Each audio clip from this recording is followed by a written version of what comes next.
Bismillahirrahmanirrahim. Assalamualaikum warahmatullahi wabarakatuh.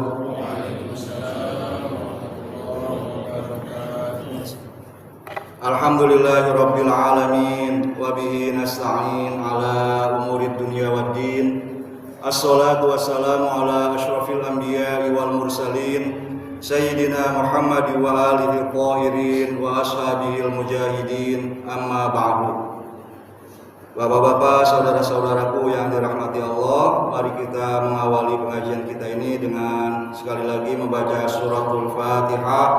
Kita berdoa mudah-mudahan semua orang tua, kakek nenek dan leluhur kita serta guru-guru kita yang sudah meninggal dunia, wabil khusus orang tua kita di sini, Haji Katong bin Haji Kelabu, Allah Subhanahu wa Ta'ala terima amal ibadah mereka semuanya, juga kepada guru-guru kita dan orang tua kita, saudara, anak keturunan kita yang masih hidup di dunia ini. Allah berikan kekuatan dan bimbingan, terang hati dan terang pikiran sehingga bisa menunaikan tugas kita semuanya, belajar atau bekerja dengan baik. Pada saudara-saudara kita yang sedang sakit, mudah-mudahan Allah angkat penyakitnya. Yang sedang dalam ancaman musuh, mudah-mudahan Allah berikan perlindungan dan kemenangan. Yang akan berangkat haji, mudah-mudahan Allah lancarkan, berikan kekuatan dan bimbingan dalam melaksanakan manasik sehingga bisa menjadi haji yang mabrur. Bagi kita juga mudah-mudahan bisa berziarah ke Baitullah dan qabri Rasulullah pada tahun-tahun selanjutnya. Ala hazihi niyyah wa likulli niyatin sholihah. Al-Fatihah. A'udzu billahi minasyaitonir rajim. Bismillahirrahmanirrahim. Alhamdulillahirabbil alamin. Arrahmanir rahim. Maliki yaumiddin. Iyyaka na'budu wa iyyaka nasta'in. Ihdinas siratal mustaqim. Siratal ladzina an'amta 'alaihim ghairil maghdubi 'alaihim waladdallin. Amin. Bapak-bapak, saudara-saudaraku yang dirahmati Allah, saya senang sekali pada malam hari ini diberikan kepercayaan untuk bisa hadir di majelis ini, melanjutkan kajian saya yang sudah berlangsung beberapa pertemuan. Dan pada malam hari ini kita akan membaca tafsir surah An-Nisa. Pertama-tama sebelum kita baca tafsirnya, kita renungi dulu dari segi nama surah ini, yaitu An-Nisa, artinya kaum perempuan. Ini adalah tanda yang jelas sekali bahwa agama Islam sangat memuliakan kaum perempuan. Berbeda dengan adat istiadat dan budaya yang ada pada waktu itu, yang masih juga bertahan sampai zaman sekarang. Banyak masyarakat yang memberikan keutamaan dan pengistimewaan pada kaum laki-laki, baik dalam belajar misalnya, dalam bekerja, juga dalam berbagai aspek kehidupan yang lainnya. Nah, di sini kita diberikan pesan, kita jangan membeda-bedakan. Misalnya kalau kita punya anak, antara anak laki-laki dengan perempuan, dalam hal kasih sayang, dalam hal pendidikan mereka, dalam hal dukungan kita kepada kehidupan mereka, kesuksesan mereka semuanya. Misalnya kita bisa lihat dari kajian kita yang terdahulu juga, surah Al-Imran, itu nama surahnya adalah Imran, laki-laki. Tapi yang diceritakan kisahnya di dalam surah itu adalah istri dan anak perempuannya Imran, yaitu Siti Maryam yang menjadi ibunda dari Nabi Isa. Itu juga menunjukkan bahwa kaum perempuan itu punya kesempatan dan kemampuan untuk menjadi orang atau manusia yang mulia, yang namanya diabadikan oleh Al-Quran, seperti halnya kaum laki-laki. Nabi Muhammad misalnya keturunannya sampai sekarang itu masih ada, itu beliau terangkan kalau orang-orang yang lain keturunannya itu datang dari anak laki-lakinya, misalnya keturunanku itu dari Fatimah. Sehingga yang kita kenal sebagai Habib misalnya sekarang itu ya memang keturunan Rasul ya, sehingga memang pengakuannya itu benar. Itu bersambung terus nasabnya kepada Rasulullah dari perempuan. Ya, walaupun sekarang misalnya kita yang menyebut anak keturunan itu juga binnya kepada laki-laki, tapi sama saja. Kalau kebetulan misalnya nggak ada anak laki-laki, ya keturunan kita nggak putus. Keturunan kita terus bersambung lewat anak-anak perempuan kita. Bapak-bapak yang saya hormati, secara umum surah An-Nisa ini memberikan pesan kepada kita bahwa umat Islam sebagai penanggung jawab, sebagai pemimpin atau khalifah fil ard, sejak munculnya wahyu yang dibawa oleh Rasul sampai akhir zaman, yang tugas-tugasnya itu sudah dijelaskan pada surah Al-Baqarah. Kemudian diperintahkan untuk teguh menjalani amanah itu pada surah An-Nisa, pada surah Ali Imran maksud saya, mohon maaf. Nah, pada surah An-Nisa ini salah satu karakter utama yang harus kita miliki adalah sebagai khalifah, sebagai pemimpin, kita harus punya keadilan dan kasih sayang terhadap lapisan-lapisan yang lemah di masyarakat. Dan yang disebut di sini sebagai salah satunya adalah kaum perempuan tadi. Surah ini nanti bakal menjelaskan di antara lapisan yang lemah itu adalah anak-anak yatim, di antaranya pada awal-awal surah itu disebutkan. Jadi buktikan dulu kemampuanmu wahai umat Islam untuk menjadi pemimpin masyarakat, untuk menjadi pemimpin di dunia dengan menerapkan keadilan dan kasih sayang di lingkungan keluargamu kepada istri dan anak-anak perempuanmu. Itu pesan yang ingin disampaikan oleh surah An-Nisa. Bapak-bapak, saudara-saudara yang saya hormati, pada ayat pertama surah ini Allah Subhanahu wa taala berfirman, "Ya ayyuhan nasu taqu rabbakum." Wahai manusia semuanya, bertakwalah kalian kepada Tuhan kalian. Allazi khalaqakum min nafsin wahidah, yang telah menciptakan kalian dari diri yang satu. Kita semua adalah keturunan Adam. Nah, kata ya ayuhan nasu taqu rabbakum itu dipakai menjadi ayat pertama di dua surah. Yang pertama di sini nih, di surah An-Nisa. Yang kedua di surah Al-Hajj, yang sekarang sudah bulannya, bulan haji gitu. Apa bedanya antara ya ayuhan nasu taqu rabbakum di surah ini, surah keempat dari awal, dengan ya ayuhan nasu taqu rabbakum di surah Al-Hajj? Itu juga surah keempat, bapak-bapak. Kalau dimulai dari tengah-tengah Al-Quran, tengah-tengah Al-Quran itu adalah surah Al-Kahfi.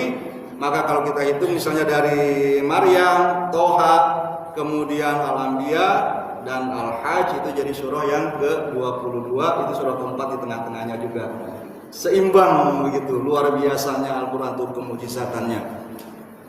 Di An-Nisa ini Rabbakum itu disifati sebagai Tuhan yang telah menciptakan kita dari diri yang sama, menjelaskan asal muasal keberadaan kita nih. Kita datang dari mana, umat manusia.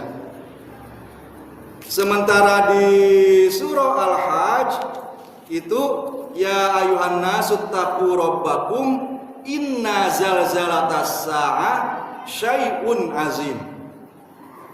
Itu menceritakan tentang hari kiamat. Sesungguhnya keguncangan pada hari kiamat itu sangat besar. Pada ayat berikutnya diterangkan sampai ibu yang menyusui lupa anaknya dan sebagainya. Jadi lengkap tuh. Di sini dijelasin asal muasal kita, di Al-Hajj dijelasin nanti akhir kita bakal pergi ke mana. Sudah jelas peta perjalanan hidup kita. Kalau kita punya rezeki pergi haji atau pergi umroh, maka itu seperti gladi resik untuk mengenal kehidupan di akhirat. Mulai dari pakaian ihramnya tuh seperti pakaian baju kain kafan, kemudian mabit di Muzdalifah, wukuf di Arafah, dan semuanya itu menggambarkan kita bagaimana mahsyar, bagaimana kita dibangkitkan, dihisab berdesak-desakan, dan tubuh berlumuran dengan debu, kelelahan kita pada pelaksanaan ibadah haji itu sebagai gladi resik ke sana. Tapi kalau belum sempat pergi haji, maka silahkan tuh pelajari surah Al-Hajj-nya. Ada surahnya, surah Al-Hajj. Nah, setelah kita dijelaskan bahwa kita berasal dari Allah dan kita akan kembali kepada Allah. Inna lillahi wa inna ilaihi raji'un. Itu bukan sekedar ucapan takziah pada saat ada musibah, yang sakit, yang meninggal dunia, tapi itu harus jadi kesadaran kita, menjadi kompas hidup kita yang menentukan arah perjalanan kita, yang menentukan bagaimana caranya kita bikin keputusan-keputusan dalam kehidupan rutinitas kita sehari-hari. Semuanya harus bersandar kepada Allah dan akan dipertanggungjawabkan kepada Allah.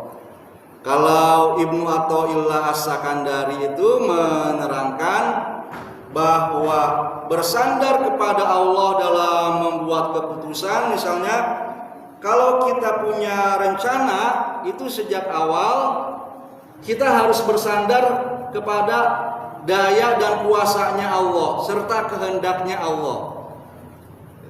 Kehendak Allah kita ketahui lewat syariatnya, halal dan haramnya. Kalau itu halal ya berarti Allah memang menghendaki, silakan kerjakan. Lantas kita bersandar kepada la haula wala quwata illa billah tuh, kita tancapkan itu di hati kita. Saya mau program pribadi atau program di masyarakat ini sukses bukan karena sayanya yang mampu, sayanya yang kuat, yang cerdas, tapi karena Allah Maha Kuasa. Sejak awal harus diniatkan seperti itu. Kalau sudah seperti itu, maka akhirnya itu pasti akan sukses.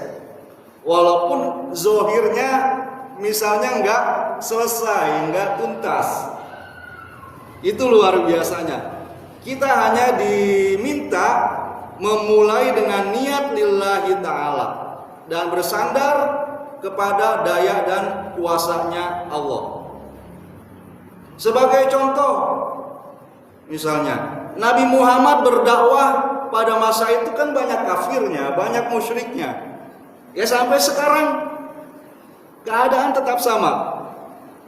Gitu. Beliau sudah menuntaskan tugas sebagai rasul dengan sebaik-baiknya. Walaupun kafir, walaupun musyrik tetap ada.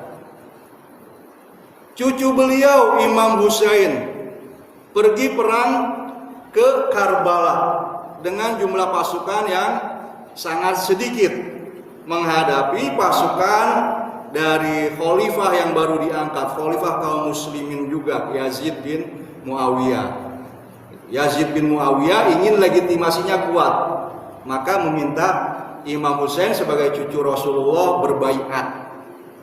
Cucu Rasulullah ini menolak karena ya track recordnya Yazid bukan pembela agama Islam, sehingga dipaksa terus menolak, akhirnya diperangi.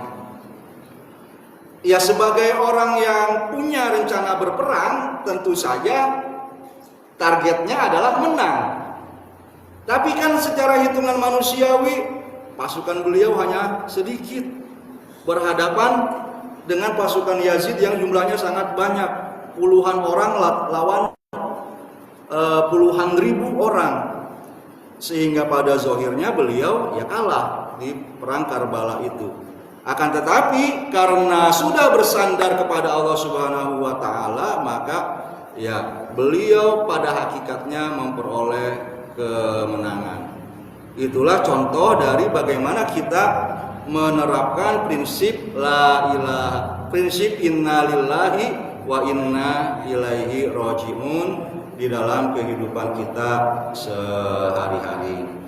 Ada yang ya bekerjanya nggak jauh dari tempat tinggal di Kampung Kebantenan, Pondok Aren sini, ada yang tempatnya jauh merantau seperti itu. Semuanya innalillahi wa inna ilaihi rajiun. Kita berangkat kerja, pulang ke rumahnya setiap hari atau enggak setiap hari, ya sudah. Ini adalah kehendak Allah. Ini kita mengabdi kepada Allah lewat profesi kita masing-masing.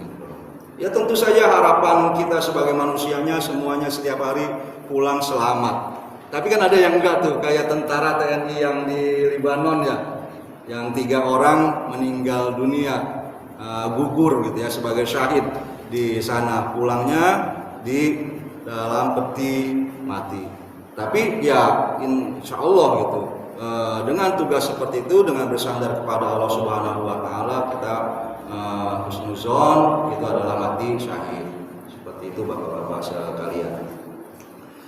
Kemudian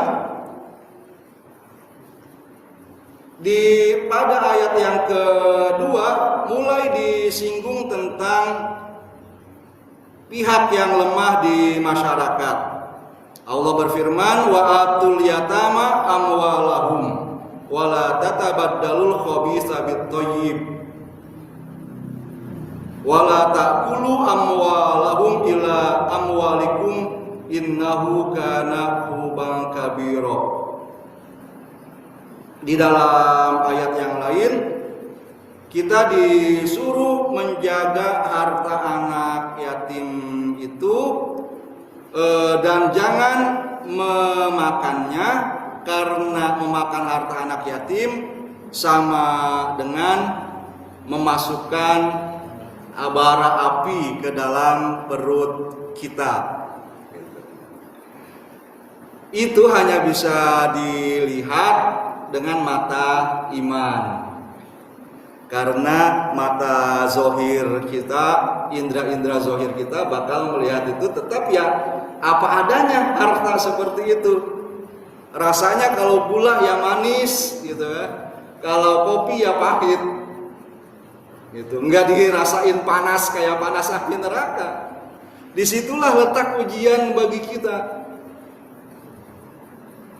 Kalau jelentrehkan gitu ya, kalau dinampakkan memang hakikatnya itu sejak di dunia, maka semua orang bakal menghindarinya.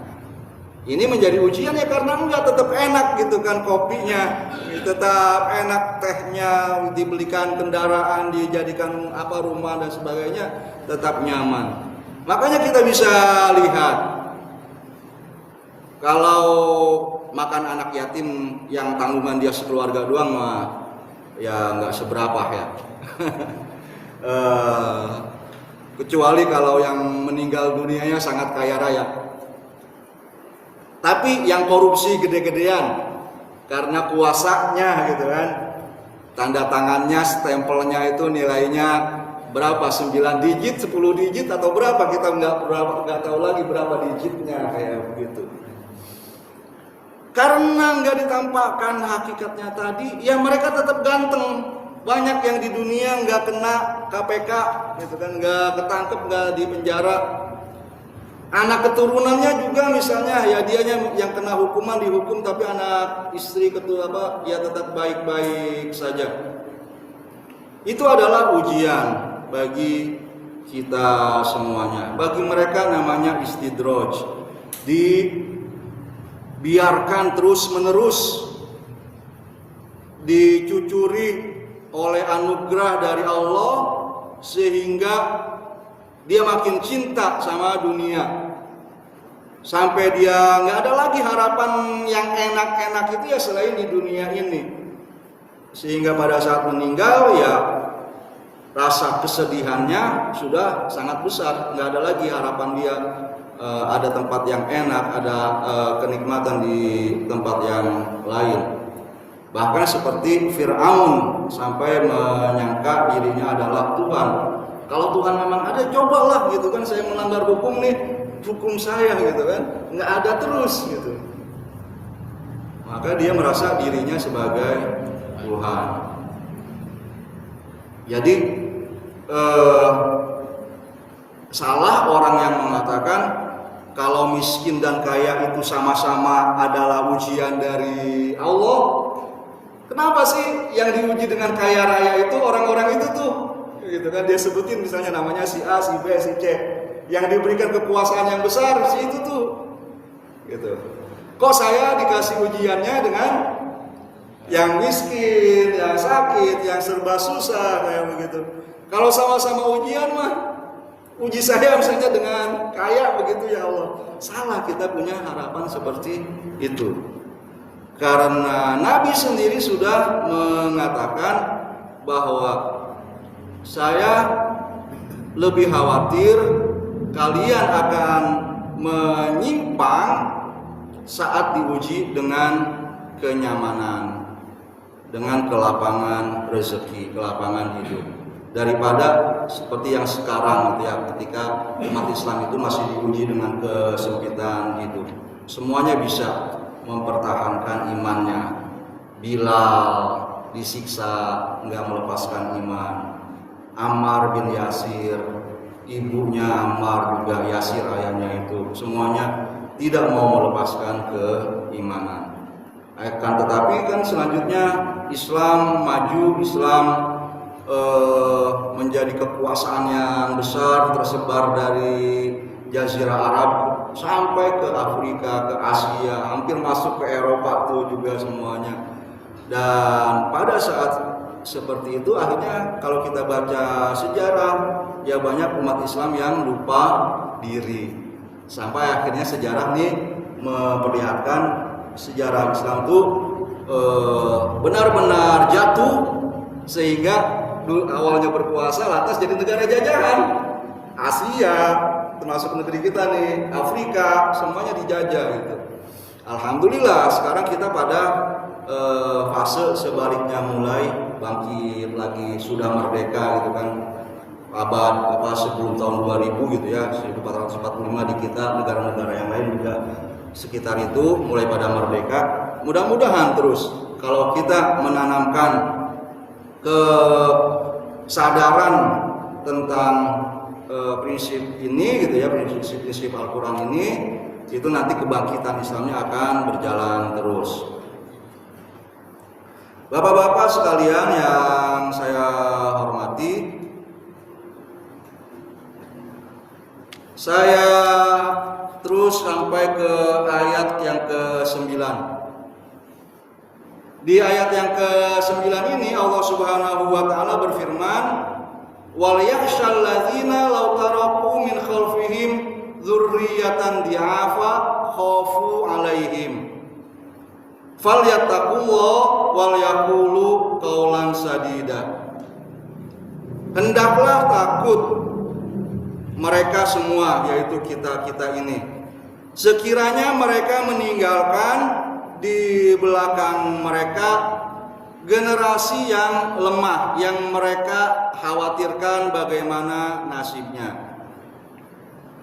Kalau seperti itu, maka hendaklah mereka semua bertakwa kepada Allah dan berkata-kata dengan kata-kata yang lemah lembut dan yang tepat sesuai aturan syariat.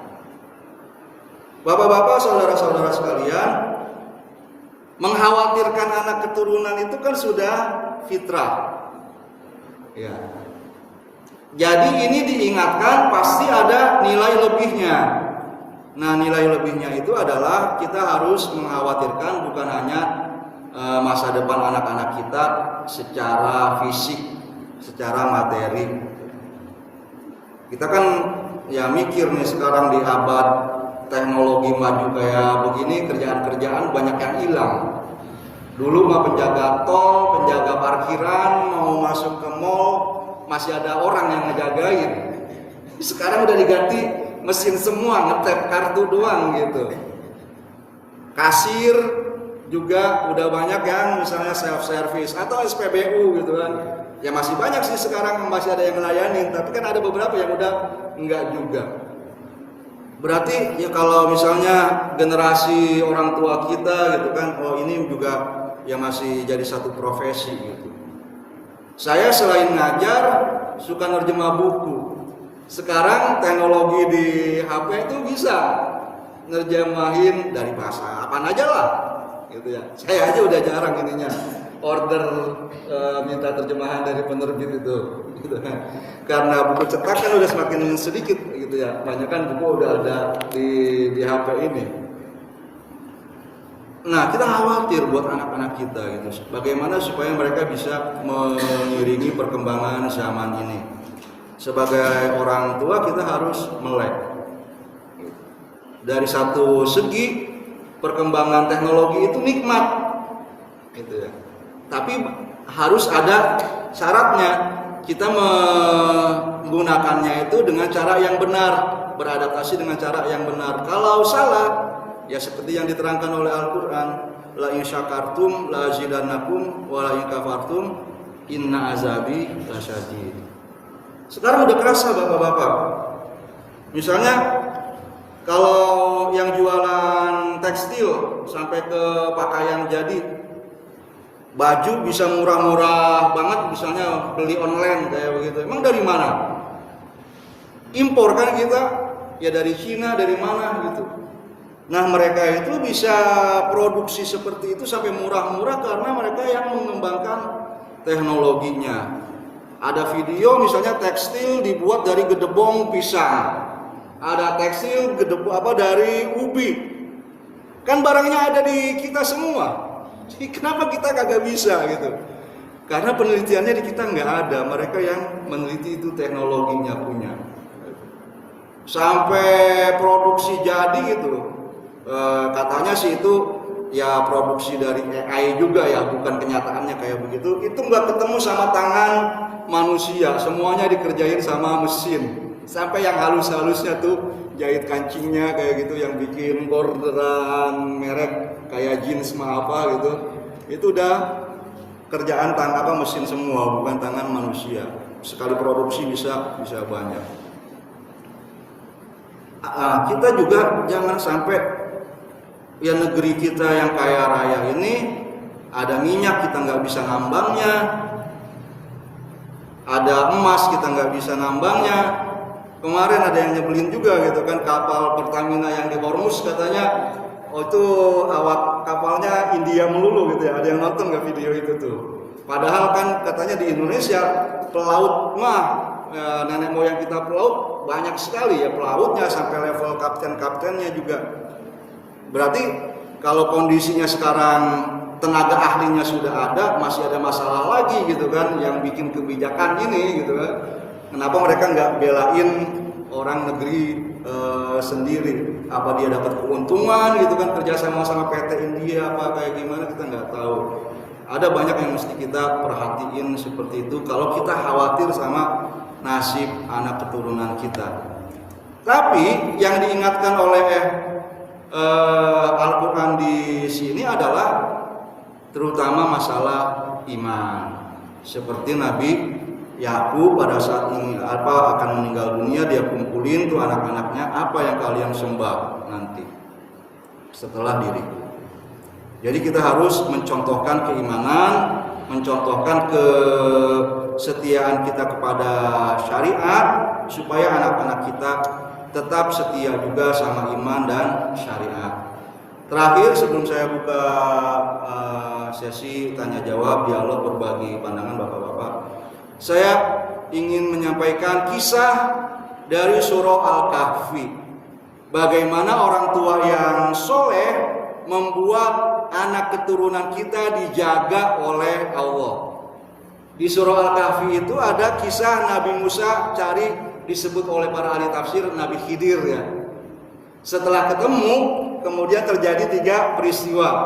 Yang pertama Nabi Khidir ngelobangin perahu. Yang kedua Nabi Khidir membunuh anak. Nah yang ketiga ini Nabi Khidir dan Nabi Musa datang ke satu kampung minta dijamu karena lapar dan haus, lantas nggak dijamu. Lantas karena ada satu bangunan yang bobrok di situ, itu bangunan dibenerin, direnovasi. Nah, sebab dia merenovasi bangunan itu adalah karena di bawah tanah bangunan itu ada harta milik anak yatim yang masih kecil, yang sekarang sudah keluar dari kampung itu, tinggal di kota. Allah ingin supaya anak itu nanti sampai dewasa, datang lagi ke rumah orang tuanya, dapetin hartanya masih ada. Nah, mengapa seperti itu? Diterangkan wa kana abuhuma sholihan.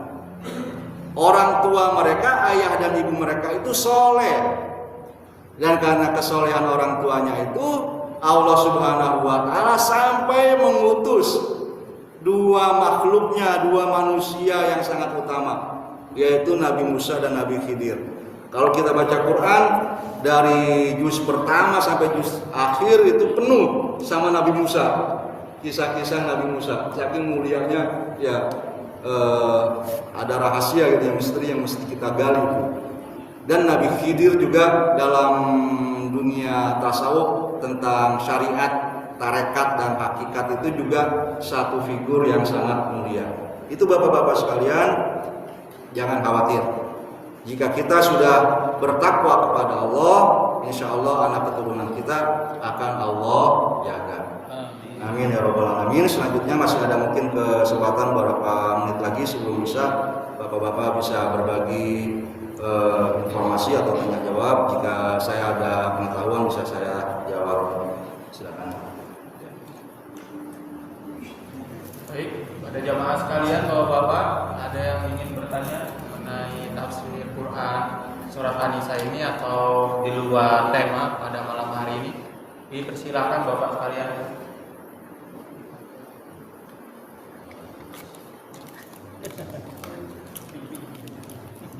Mana Pak RT? Ngobrol aja. Kayak bocah sekolahan.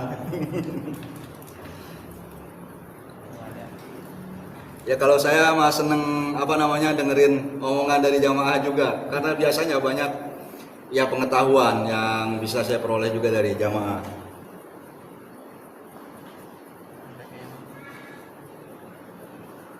Ada bapak-bapak sekalian? Nggak apa-apa, silakan mau bertanya di luar hal itu boleh, atau berkaitan dengan malam hari ini. Ya.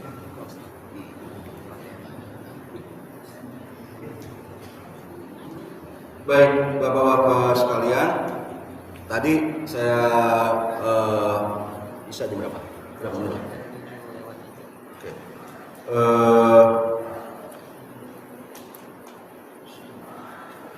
Di kondisi sekarang kalau kita perhatikan berita internasional, misalnya kan ya ada perang di Timur Tengah itu, Iran versus Amerika dan Israel. Kalau kita kembalikan kepada surah An-Nisa ini, sebenarnya kita diingatkan bahwa ya manusia itu dari bangsa mana saja gitu ya, apapun bahasanya beda dengan kita, warna kulitnya beda dengan kita, itu sama-sama manusia. Jadi ya kita bisa lihat bahwa Kalau kita menolong seseorang, dia agamanya sama, bahasanya sama, bangsanya sama, itu ya bagus sekali. Tapi kalau misalnya salah satu faktornya nggak ada, beda agama, beda bangsa, ya nggak apa-apa, masih sama-sama manusia, seperti itu. Ini ya ayuhan nasu taqu rabbakum, pesannya seperti itu.